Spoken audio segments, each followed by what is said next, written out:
Hello everyone, और आज हम पढ़ने वाले हैं हमारी इंग्लिश बुक का chapter 6 if the well goes dry, जो कि एल्बर्ट गोर के द्वारा लिखा गया है। और अगर आपने मेरे चैनल को अभी तक सब्सक्राइब नहीं किया है तो प्लीज़ अभी जाकर सब्सक्राइब कीजिए, जिससे मेरा कॉन्फिडेंस बढ़ता रहे और इसी तरह मैं अपनी वीडियोज़ को आगे डालता रहूँ। तो चैप्टर स्टार्ट करने से पहले हम इसके राइटर के बारे में जान लेते हैं।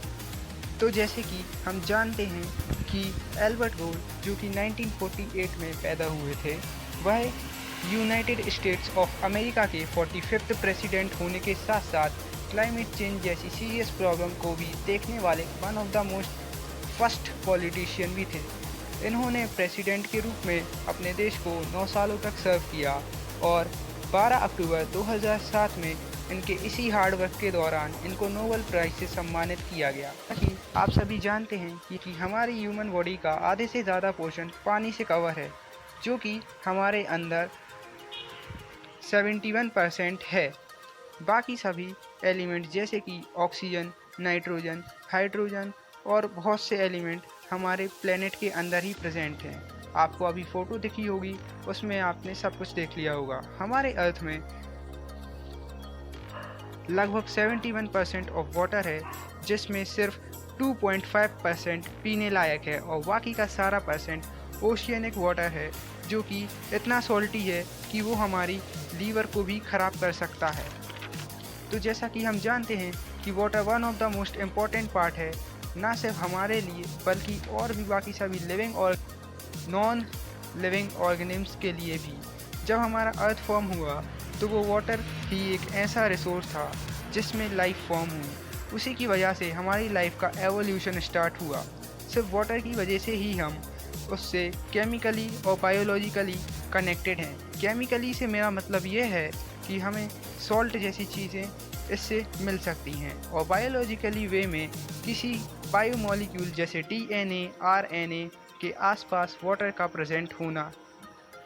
हमारे बहुत से रिलीजन्स यानी धर्म भी वाटर से जुड़े हुए हैं, जो कि एक बहुत ही बड़ी पवित्रता को दर्शाते हैं। फिर भले ही वो क्रिश्चियन बैप्टिज्म हो और फिर भले ही वो हिंदू का रिलीजन हो, कोई भी।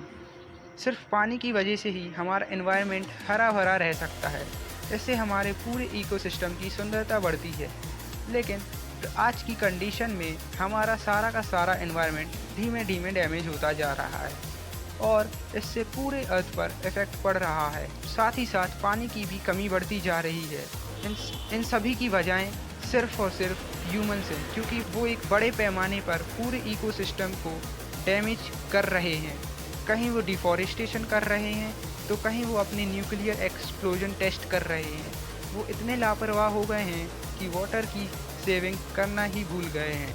कम से कम 100% में से सिर्फ 19% ही ह्यूमन ऐसे हैं जो कि एनवायरनमेंट की उन सभी प्रॉब्लम्स को समझते हैं और उसे हल करने की कोशिश करते रहते हैं। वाटर लगातार अपनी आइडेंटिटी खोता जा रहा है जस्ट बिकॉज ऑफ ह्यूमंस, क्योंकि वो फैक्ट्रीज, इंडस्ट्रीज से वाटर में बहुत से प्रकार के केमिकल्स वेस्टेज रिलीज़ कर रहा है।